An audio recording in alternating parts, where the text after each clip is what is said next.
Dzień dobry. Hey, it works. Okay. Well, for those who didn't understand what it means, like I didn't understand 3 days ago, good morning, everyone.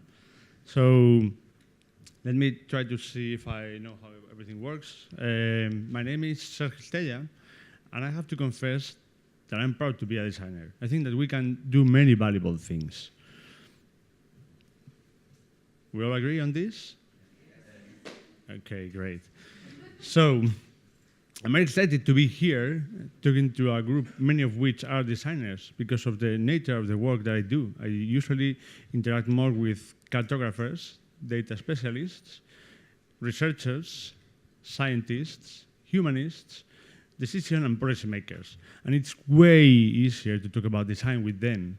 They are very into their own stuff and think that they know nothing about design.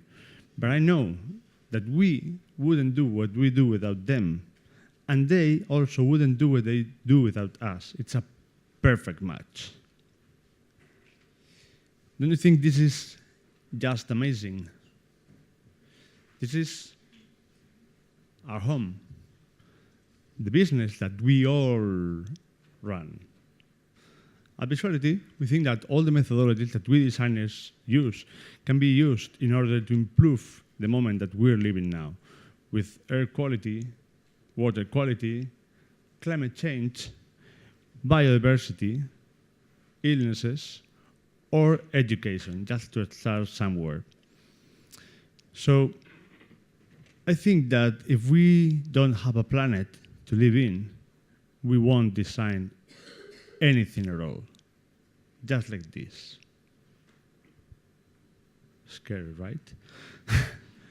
So my company works as other design and technology companies probably do, but the main difference is that we're focused on a business that concerns not only our clients, but everyone in the world, our planet.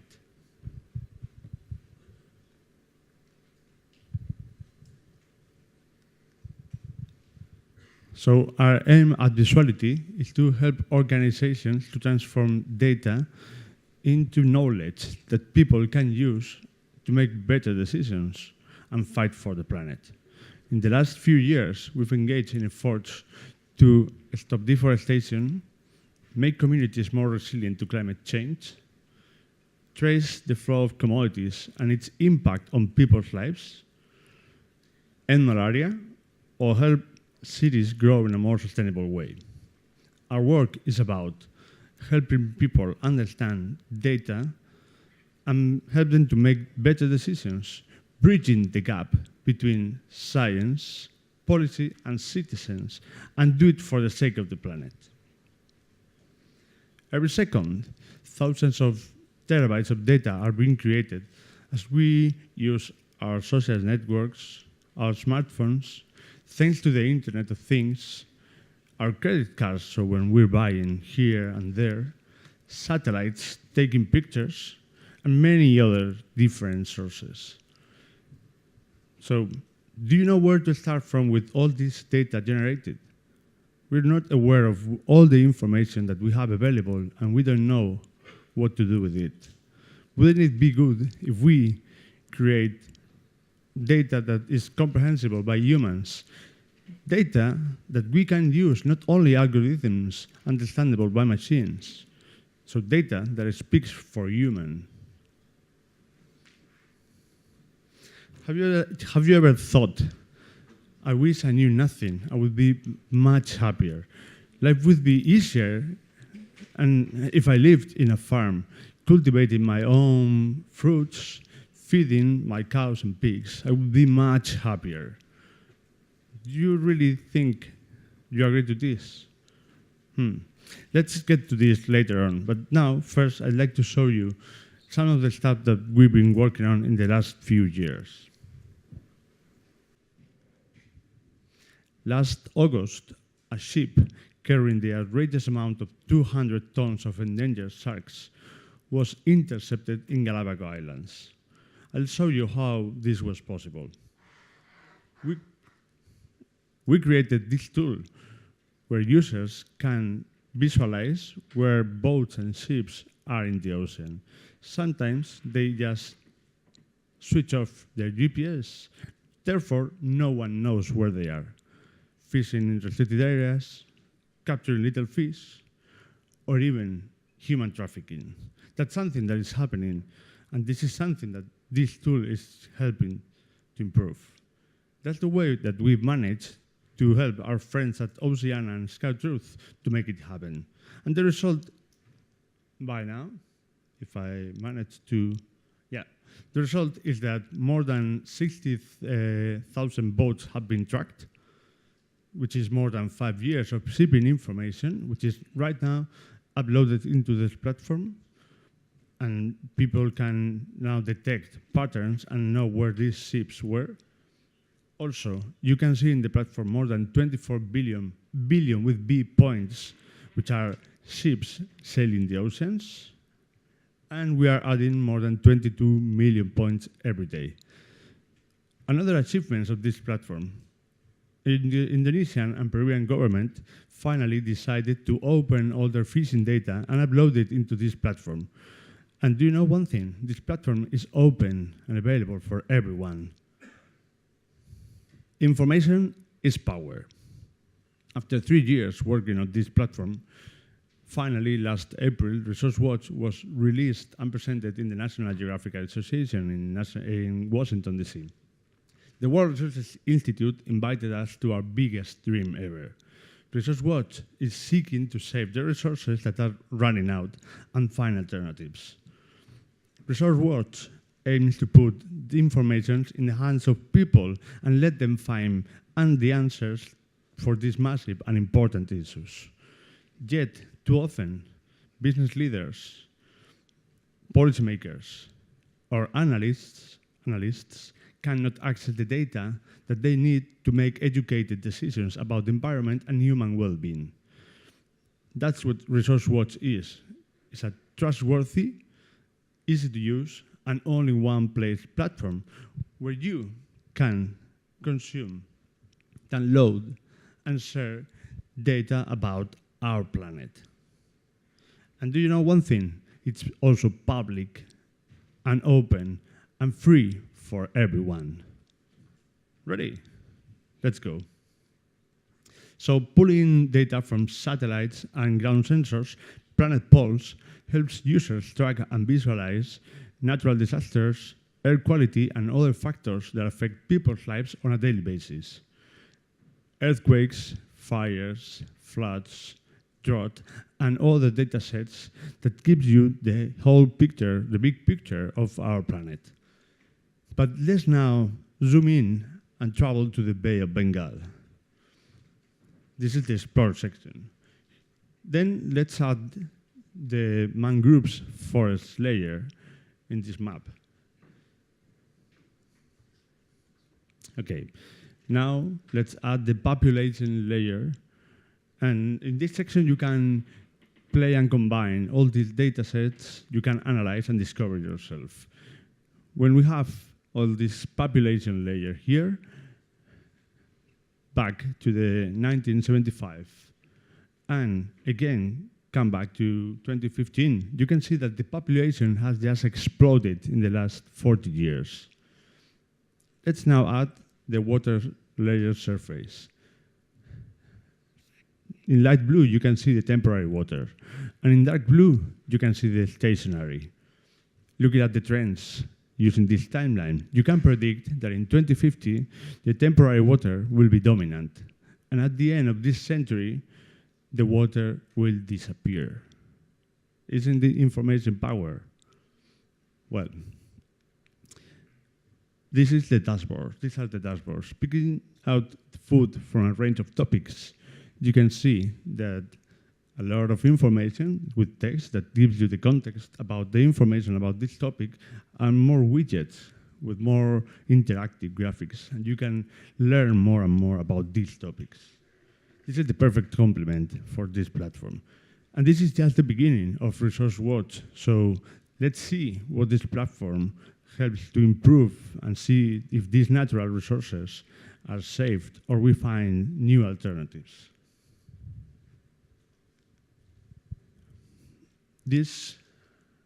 This wonderful initiative has been made possible thanks to the Stockholm Environmental Institute and the Global Canopy Program. In TRACE, we revealed for the first time the flows of commodities from the countries of production to the countries of consumption, and through the companies that export and import them. Users, people, let's call them people. I think that's what they are, what we are. People can learn not just about the volume traded, but also they can understand the impact on the life of the people and compare this with the commitments of the companies that trade with them. So companies can make educated decisions about where to invest responsibly. Local authorities, NGOs, and communities can understand what happened in their land and why. Media and researchers can download the raw data to further study it and come up with insights and stories, and for consumers to finally understand the supply chains. Well, do you know why deforestation is so important? Forests are fundamental for millions of people's lives. They also affect climate change, biodiversity, water and air quality, and are pressured by economic and financial factors. Every minute, 50 forest hectares are being lost. While this 4-day conference is happening, more than 700 square kilometers of forest are being lost, which means more or less 4 times Bydgoszcz surface. 4 times the surface of this city. Are forests that important? Okay, so that's why we decided to collaborate in this project. Global Forest Watch helps users to check out deforestation in near real time. Using satellite technology, they are able to understand about things about deforestation. Putting change data into context helps users to understand what happened and why, by getting accurate data about drivers such as land concessions, fires, or illegal logging roads. Pink pixels show deforestation. Since we first started, almost 4 years ago, and with more than 2 million users, things has evolved a lot. So users can now check out deforestation in these datasets, like more than 200 datasets. They also can see in the timeline the evolution of this deforestation in the last 15 to 20 years. They can run their own analysis, they can subscribe to alerts, and create their own user profiles, and customize them with their own needs. These are the dashboards. Here you have a more curated view about this topic in a country at jurisdiction level. We are now working in the next generation of dashboards where users will be able to see more granular information, and also they will be able to create their own dashboards, uploading their own save files or drawing their own areas of interest. They will have this information available just by themselves. And of course, they could share this. And this is one of the most appealing features for me, the crowdsourced stories. So with this layer, you can see that users have a voice. They can tell their own stories firsthand. So other people can learn from previous experiences. So they probably can avoid to make the same mistakes and do it their own way, but with information from other people firsthand. Among other things, Global Forest Watch helped reveal that United Cacao, a company that broke its promises about its new massive cocoa plantation in Peru, were going to be sustainably managed. The data showed irrefutable evidence that the company had cleared 2,000 hectares of forest to make way for cocoa just from the analysis run with Global Forest Watch. The story was covered by Monga Bay and picked up by The Guardian, leading Peru's government to hold United Cacao's operation and create the foundations for environmental groups and the government to scrutinize United Cacao's land use practices. I'm really proud about this kind of things. So the Forest Watcher is an application related with Global Forest Watch that came from the idea of what if we provide tools to people on the ground for them to make their lives easier. So users receive alerts in their cell phones or in their email, and they can go to the field and confirm likely deforestation. So they receive this alert, and now they don't have to just walk everywhere in the jungle, because sometimes it takes them 2-3 days just walking to get there, and they don't know if something happened. Just they have to go there and look around. Now with this application, they have alerts that from information coming from satellites, which may or not be true.